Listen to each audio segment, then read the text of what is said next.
There's something about wide open land that just clears your head. That's why I bought a ranch. No noisy neighbors, no traffic. Just me, the breeze, and my 3 hounds, Max, Ranger, and Blue. They've always been more than just pets. They're my family. Loyal, calm, and sharp. They don't bark unless there's a reason. And believe me, they had a reason that day. I had barely unpacked the truck when I saw her for the first time. Karen, HOA president, clipboard in hand, eyes sharp as nails, standing at the edge of my property like she owned the soil. I didn't even know there was an HOA this far out in the country. I waved. She didn't wave back. "Are those dogs staying here?" she asked, voice tight like someone had squeezed the friendliness right out of her. "Yeah," I replied calmly. "They live with me." "Why?" She glanced at Max, who was stretched out in the sun, and narrowed her eyes like he was plotting something criminal. "This land is under HOA supervision. Dogs must be registered, leashed, controlled. And frankly," she sniffed, "those look like hunting hounds." I nodded. "They are, but they're not hunting anything right now except peace and quiet." That's when she walked off without another word. I thought that would be the end of it. But with people like Karen, silence is never a sign of peace. It's just a warning. The next morning started simple. Coffee, fence check. Let the dogs out to roam the fenced-in portion of the ranch. They love it out here. Max ran by the creek. Blue chased a shadow in the trees. Ranger rolled in something he probably shouldn't have. Dog stuff. Then I saw 2 sheriff's cruisers pulling up the dirt road. My heart skipped. I wasn't expecting company, especially not law enforcement. The officers stepped out, calm but firm. One of them tipped his hat and asked if I was a property owner. I said yes. "We received complaint," he said, "from the HOA president. She says you've got unregistered animals on the property. Aggressive ones." I raised an eyebrow. "Aggressive?" I called Max over. He trotted up, tongue lolling, tail wagging like a furry metronome. One officer actually chuckled. "Sir," I said, "these dogs are registered, vaccinated, trained better than most people I know." The officer nodded, clearly unconvinced by the HOA's claims. Still, they had to take a walk with me, just to be thorough. We started down the West Trail, near the property line where Karen's land met mine. The dogs stayed close, except for Blue, who kept sniffing and circling back around one spot in the tree line. Now, Blue isn't nosy by nature. He doesn't waste time. If his nose is stuck on something, it's worth paying attention to. He barked once, short, alert. Then again, he was pawing at some brush like there was something hidden beneath it. I walked over and pushed aside a layer of dead branches and ivy. That's when I saw it. A small door, old and weathered, built into a slight hill, almost invisible if you weren't looking. The wood frame was cracked, but still locked tight. A faint smell seeped out, mildew, maybe something else. The officers stepped closer. One of them crouched down. "You know what this is?" he asked. I shook my head. "That's not on my side of the property line." "Then whose is it?" We all turned our heads toward the tidy red roof house on the hill. Karen's house. Blue sat down next to the door, tail thumping, eyes locked on it like he was guarding something. That's when things started to get real interesting. The officers exchanged glances. One of them pulled out a notepad. "Mind if we give her a visit?" he asked. I shrugged. "Be my guest. She's the one who called you after all." And just like that, the situation flipped. Karen had brought in the law, thinking she could intimidate me. But instead, all she did was lead them straight to her own hidden secret. And my dog? He'd just exposed something even I hadn't seen coming. The officers made their way up the hill, boots crunching over dry leaves and gravel. I stayed back with my hounds, watching them disappear behind the tree line. Blue was still sitting near that old door, tail twitching slightly, ears perked like he was waiting for something more. I crouched next to him, patting his side gently. "Good boy," I whispered. He just gave me that look dogs give you when they know they did something important, but don't want to brag about it. About 15 minutes passed before I saw the officers returning, and this time, Karen wasn't far behind. Her arms were folded tightly across her chest, her jaw locked like someone trying to chew through steel. She didn't even look in my direction. The older officer, a guy with silver at his temples and a voice that sounded like gravel, came over to me. "Mind if we ask a few more questions?" he said. I shrugged. "Go ahead." He asked how long I'd owned the property, when I brought the dogs, and whether I'd ever walked near that part of the fence line before. I told him the truth. I'd only recently moved in full time. The dogs had been on the land, maybe 2 or 3 times a week before that. We never wandered near the backwoods until today. He nodded slowly, scribbling something into his little notebook. Then he glanced at Karen, who was standing stiff and silent behind us, eyes darting back and forth like she was calculating 10 different excuses at once. "You see," the officer said, "that little door your dog found, that's not exactly a standard utility shed." I raised my brow. "Oh, looks like it was built years ago. The materials are weathered.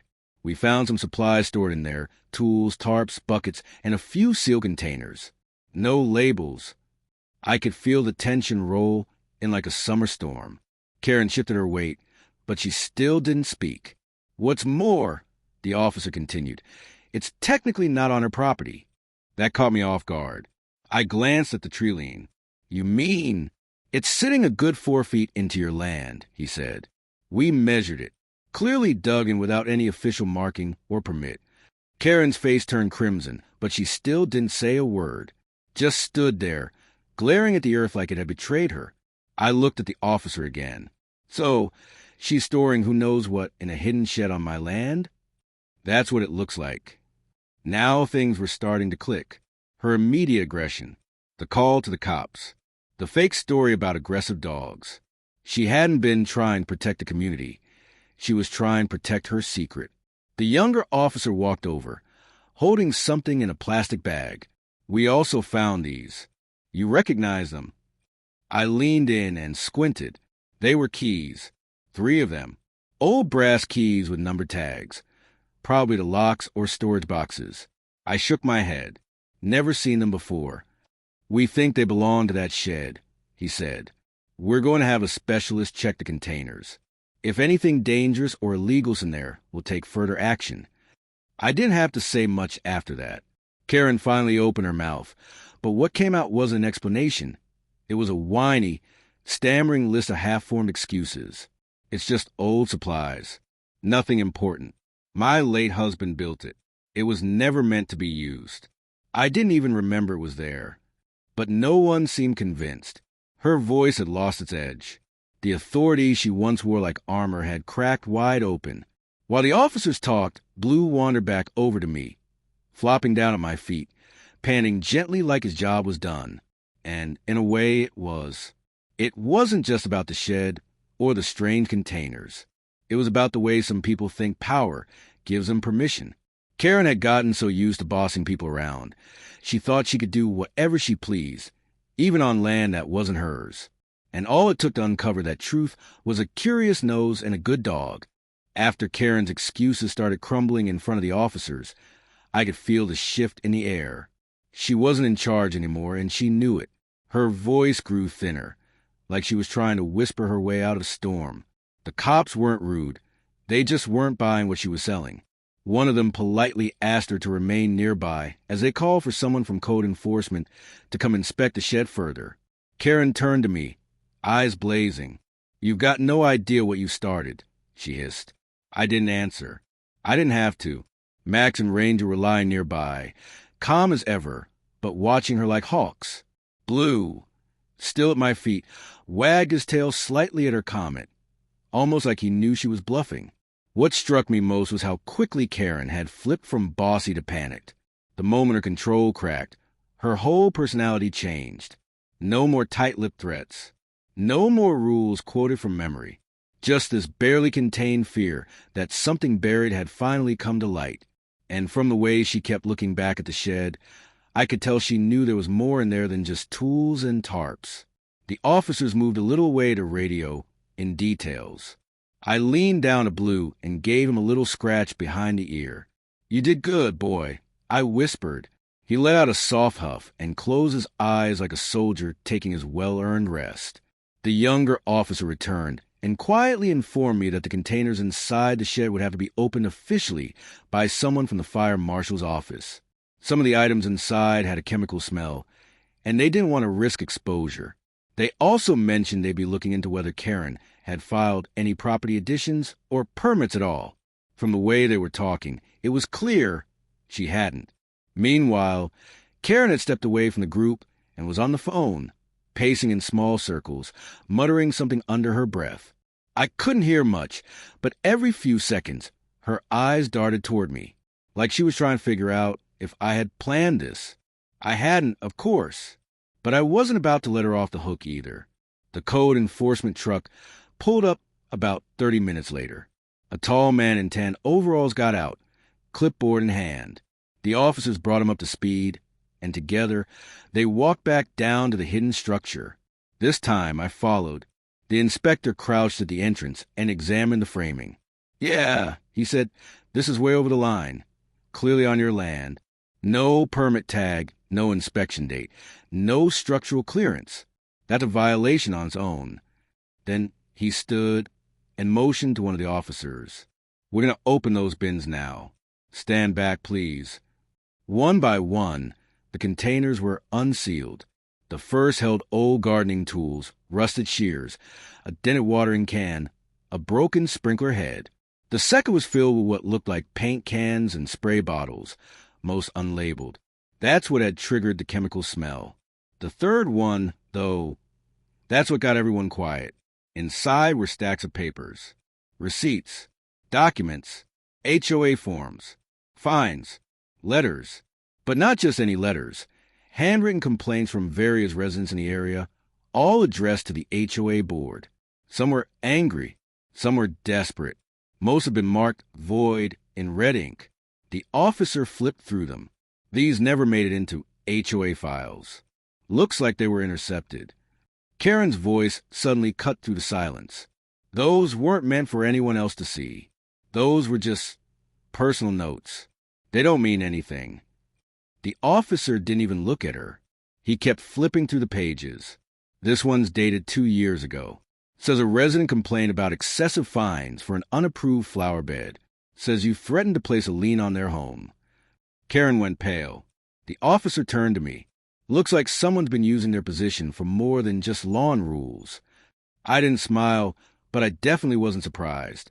Blue wandered up and sniffed at one of the bins, then walked off like he'd had enough of secrets for one day. This shed wasn't just a hiding place for junk. It was a vault of everything Karen didn't want anyone to know about. And now it was wide open. Word spread through the community faster than wildfire. By the next morning, I had more texts and calls from neighbors than I'd had in the entire month I moved in. People I barely knew were suddenly reaching out, asking if it was true. Was there really a secret shed on Karen's land? Had the cops really found HOA documents hidden inside? And, most of all, was she finally in trouble? I didn't give them details. I just said, it's all being handled. But honestly, I didn't have to say much. The whispers had already become stories, and the stories were louder than truth. Folks who had kept their heads down for years were finally starting to speak up. Later that afternoon, a man named Bill dropped by. I'd seen him around before. Quiet guy, lived a few houses down the road. He was carrying a thick folder when he came up to my porch. "Mind if I sit?" he asked. I nodded, offering him a chair and some iced tea. He placed the folder on the table and opened it carefully.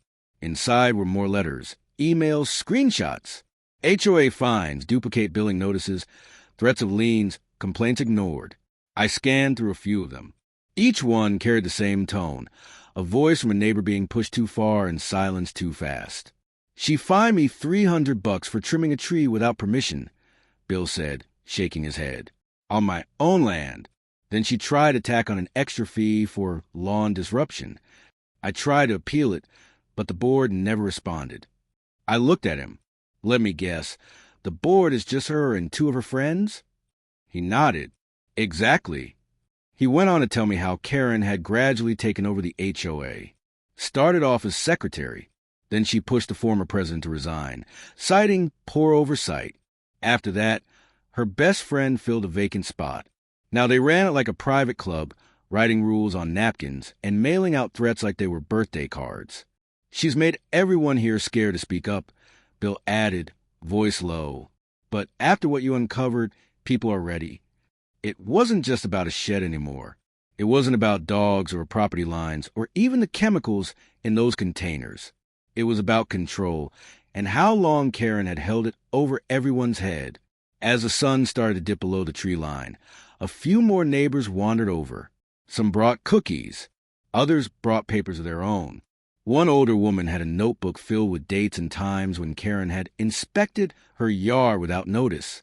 "I caught her measuring my grass with a ruler once," she said with a scoff. A ruler. Stories poured out like a dam had broken. Every person had a version of the same tale. Small infractions turned into massive fines. Polite questions turned into warnings. And anyone who dared speak up was either ignored or punished. One man even mentioned his HOA fee had randomly doubled last year. When he asked for the records, Karen said they'd been lost due to computer errors. "Funny how that works," he said bitterly. I sat there and listened page after page, voice after voice.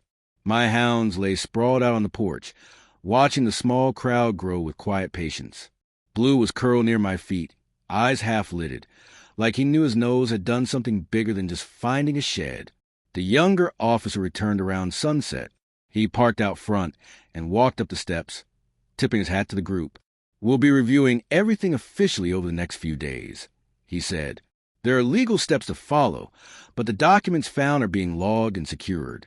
If you got anything related to HOA abuse or financial irregularities, now's the time to bring it forward." Everyone nodded. No hesitation. No fear. It was like they'd been waiting years for this exact moment. Karen hadn't just crossed the line. She built a little kingdom on it and expected everyone to bow. But all it took was one curious dog, one hidden shed, and one neighbor who wasn't afraid to let the truth out. And now, it wasn't just me watching her fall. It was the whole neighborhood. The following morning felt different.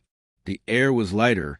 Somehow, I stepped out onto my porch with a mug of hot coffee and found Blue already sitting near the steps, nose twitching at the breeze. Max and Ranger were down by the creek, their tails flicking back and forth as they sniffed through tall grass. For the first time since I moved in full time, things actually felt peaceful. But peace wasn't going to last long. Around 9 o'clock, a black SUV with tinted windows pulled up to the edge of Karen's property. Two people stepped out, suits, briefcases, the whole 9 yards. Not the kind of folks you expect to see near a cattle fence. They walked up to her door and knocked firmly. A few moments later, she appeared, still wearing her signature visor, though her posture looked different.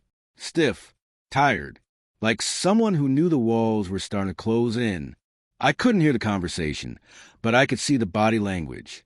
The agent showed her something in a file, then pointed toward the tree lean, right where the hidden shed had been found. Karen didn't say much. She just stared, then finally nodded and disappeared inside her house. That wasn't even the most surprising part of the day.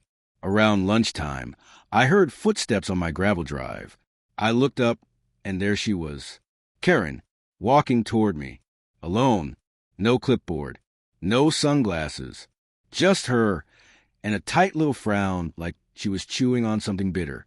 "Do you have a minute?" she asked, voice quieter than I'd ever heard it. I didn't say yes, but I didn't say no either. She took that as permission and stepped up onto the porch, stopping a few feet away from me. Blue lifted his head, ears alert, but didn't move. "I just wanted to clarify some things," she said. "What happened back there with the shed, it wasn't what it looked like." I didn't interrupt. I just sipped my coffee and waited. She continued. "My late husband, George, he started that shed years ago, before the HOA, before any of this. He was a bit of a hoarder, collected things. I didn't even know what was still inside. When he passed, I didn't have the heart to go through it. It sounded like a rehearsed speech. Not quite a lie, but definitely not the full truth. And the letters?" I asked, folding my arms. She hesitated. I was trying to protect the community. Some of those letters were angry, misguided. I didn't want them causing unrest. "That's not your call," I said, keeping my voice calm. Karen looked away. People don't understand what it's like trying to keep a neighborhood together. If I let everyone do whatever they wanted, this place would fall apart. No, I replied. You just didn't want anyone questioning your authority. There's a difference. She didn't answer that. For a long moment, we stood there in silence. The only sound was the wind moving through the leaves and the soft patting of Max's paws as he returned from a creek. Karen finally broke the silence. They're going to audit the HOA. They said everything needs to be reviewed. I could lose my position. I tilted my head slightly. Maybe that's not such a bad thing. Her jaw clenched. You don't know what it's like being blamed for everything. I raised an eyebrow. Don't I? You called the cops on me. On my dogs. You said they were aggressive. And all because you were afraid one of them would dig up your little secret. She looked like she wanted to argue, but there was no strength left in her voice. Just tiredness. A slow, sinking defeat. I never meant for it to go this far, she finally muttered. I just lost control of it. And with that, she turned and walked away. No threats. No final words. Just footsteps fading down the gravel. The funny part was, she still didn't realize this was never about the dogs. It wasn't about the shed. It wasn't even about the documents or the chemicals or the permits.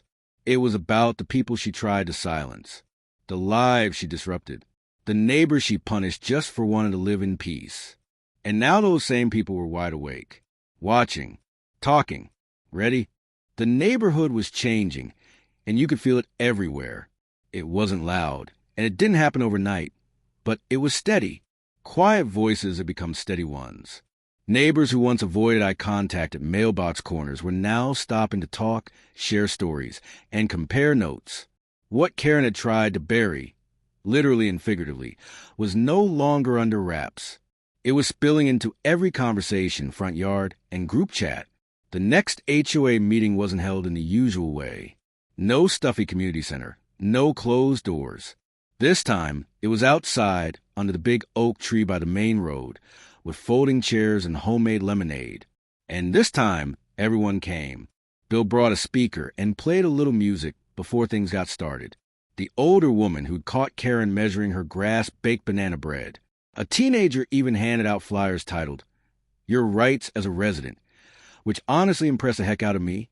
I sat on the edge of the group, my dogs laying at my feet, calm but watchful like they always were. Blue had quickly become something of a local celebrity. People kept walking by to pat his head and thank him like he'd solved the case himself. When the meeting started, a new face stepped forward. Her name was Julia. Mid-30s, calm voice, sharp mind. You could tell she was the kind of person who didn't speak unless she had something worth saying.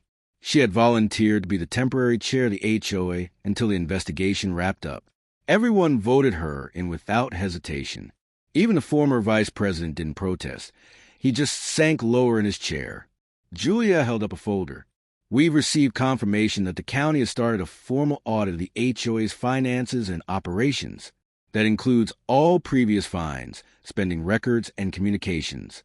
Anyone who feels they were fined unfairly should submit copies to this folder here. She pointed to a plastic box sitting next to the table. Within minutes, people were lining up to drop things in. Then Julia cleared her throat.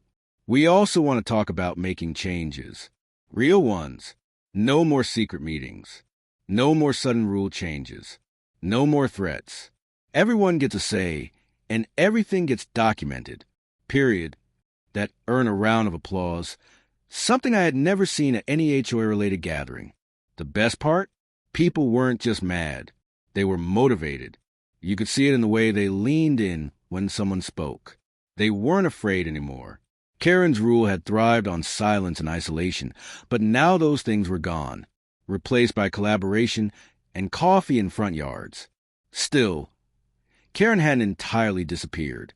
Her house remained quiet, blinds drawn, car parked in the same spot. She hadn't shown her face since the shed incident. Rumor had it she had hired a lawyer, though no one had seen them either. But no matter what legal angle she tried, it wasn't going to erase what people now knew. 2 days after the meeting, I was out walking Blue along the far side of the property when we noticed something strange again. He stopped dead in his tracks near an old pile of stones by the fence line. His nose dipped low, and he let out a soft growl, not aggressive, but alert. Curious. Not again. I muttered, already feeling that familiar knot twist in my stomach. I crouched beside him, brushed away a few loose rocks, and found a rusted metal box buried in the dirt. No lock, no label, just old hinges and a layer of grime. I popped it open. Inside were more HOA documents. Older ones, dated 5, maybe 6 years back. Property transfer forms. Letters from residents who had moved away. Notes on surveillance cameras and problem homes. Some of the notes were even in Karen's handwriting. Quick scrawls, personal opinions labeled as justification. It was more of the same, proof that her control had gone deeper and started earlier than anyone thought. She'd been preparing her little empire for years. I called Julia. She brought it straight to the officers. That night, I sat on the porch again with the dog stretched out around me. The wind had picked up, and with it came the smell of fresh grass and with smoke.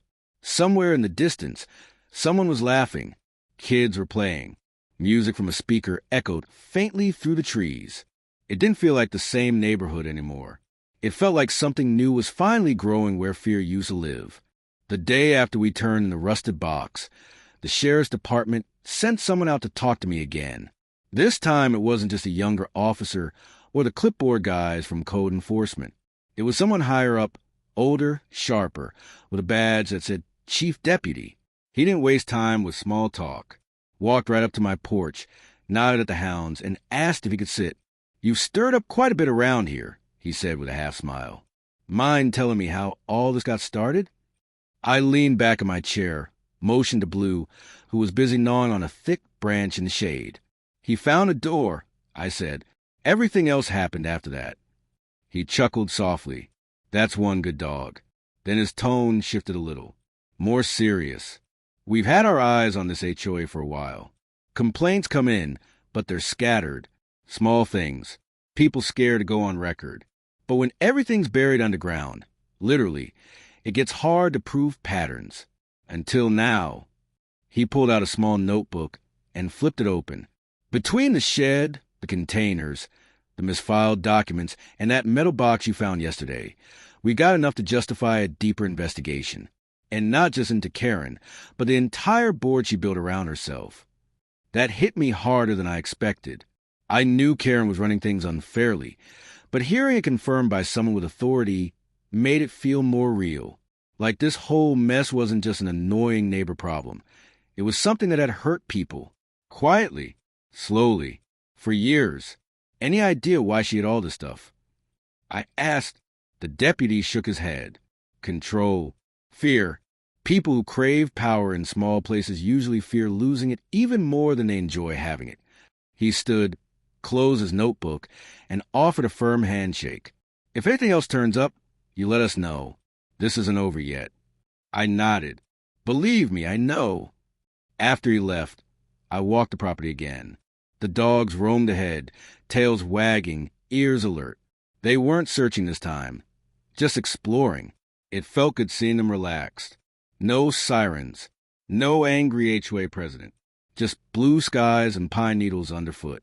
But as I passed the old oak tree near the corner fence, something caught my eye, small but out of place. A garden stake, half buried, with faded pink ribbon tied around the top. It wasn't mine. It wasn't even close to where any gardens were. I crouched down and tugged it out. The dirt gave way too easily. Underneath was a plastic envelope. Inside, more letters. These weren't HOA complaints. They were replies. Dozens of them, all signed Karen. Some were polite. Most were not. One read, asterisk, your claim is denied due to noncompliance with HOA visibility regulations. Asterisk, another said, asterisk, continued resistance will result in legal escalation and permanent fines. Asterisk, some were scribbled with notes in the margins, like repeat offender or watch closely. The handwriting was unmistakable. I dropped them off at Julia's house the same afternoon. She took one look at them, sighed, and said she kept records like a dictator, only the parts that benefited her. What amazed me most wasn't just the number of letters. It was how long people had tolerated it, how many neighbors had quietly swallowed those threats, paid those fines, clipped their hedges a little shorter just to avoid a warning. It made me realize something important. Karen didn't rule with just rules. She ruled with silence. As long as no one questioned her, she stayed untouchable. But that silence had finally broken. By the end of the week, Julia had formed a temporary committee. They invited every resident to join. I wasn't much of a meeting guy, but even I showed up. We sat in a circle at the park, no podiums, no titles, just people talking, sharing, planning. People brought food. Someone grilled burgers. Kids played tag under the trees. The same neighbors who once avoided eye contact were now trading lawnmower tips and planning ideas for a community garden.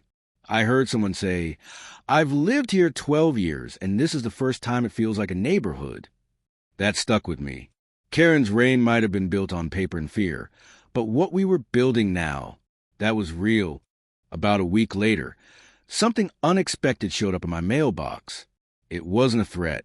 It wasn't a fine. It wasn't another HOA violation printed on cheap pink paper. It was a handwritten note in a plain white envelope, no return address. Just one line on the front, asterisk for the man with the hounds. Asterisk. I opened it slowly, half expecting it to be one last attempt at guilt-tripping from Karen. But it wasn't her handwriting. The letter inside was neat, deliberate. It read, asterisk, I never had the courage to speak up. I thought I was alone. When your dog found that shed, it wasn't just a secret that got uncovered. It was a weight that finally got lifted off all our backs. Thank you. Asterisk. There was no name, but it didn't matter. I knew it came from someone who had been living under Karen's grip longer than I had. Someone who had quietly hoped for change, but never saw a way out until now. That letter meant more than they probably realized. Later that afternoon, I was walking property line with Max and Ranger, just checking fences and making sure no more surprises were buried near my land. Blue stayed close to the house that day. Maybe he knew the work was done for now. Maybe he was just enjoying the extra attention and belly rubs he'd been getting from half the neighborhood. Near the east gate, I spotted something new. Fresh survey flags. Bright orange ones, staked neatly into the ground. That made me pause. Nobody had called a surveyor, not to my knowledge. I snapped a photo and sent it to Julia. She called me back 10 minutes later. Yeah, she said, the county's officially reviewing all property lines now. Turns out, Karen's not the only one who might have built where she wasn't supposed to. So it wasn't just a one-shed problem. Other people had started coming forward with their own suspicions. Fences that didn't quite line up with maps. Structures built a little too far past the legal lines. Patios, sheds, even a small greenhouse that one neighbor swore used to be on their side of the line 5 years ago. The audit wasn't slowing down. If anything, it had picked up steam. What started as one buried shed had sparked a county-wide reassessment of this entire HOA. And Karen? Well, she still hadn't shown her face. Her car remained parked in the driveway, covered in a thin layer of dust. A few folks said they saw her outside once, bringing in her mail, wearing sunglasses and a hoodie like she was trying not to be recognized. But no one approached her. No one shouted. They didn't need to. She wasn't in charge anymore. Her silence spoke for itself. What really amazed me, though, was how fast people began stepping into roles Karen had guarded so tightly. There were sign-up sheets now. People volunteering for everything from neighborhood watch to a local newsletter. One guy even started organizing a weekend workshop to help folks understand HOA rules and legal limits, so no one could ever be taken advantage of like that again. The best part? Everything was open, transparent, no closed doors, no backroom decisions. I saw real change happening, and it was led by people who once thought they had no voice. One night, Julia dropped by my place with a binder under her arm. I've been compiling everything, she said, flipping it open on my porch table. Photos, documents, letters, everything that's come in since this all started. I flipped through the pages. There were copies of the shed documents, old fine slips, emails, Even a timeline of when Karen rose through the HOA ranks and started rewriting the rules. It was a full record of what had gone wrong, and how people had started to make it right. She closed the binder and smiled. We're calling it the fix, not just for the HOA, but for the people, for the neighborhood, and your dogs. Well, they kind of kicked it all off. I looked down at Blue, who was already stretched across the porch like royalty, one ear twitching lazily. He's humble about it. I joked. Julia grinned. Maybe, but he saw what the rest of us were too scared to dig up. The sky was starting to fade into twilight, the crickets waking up in the grass. The ranch was quiet again, but this time, it wasn't the tense silence that Karen used to rule with. It was the kind that comes when a storm has passed, and people finally get to breathe again.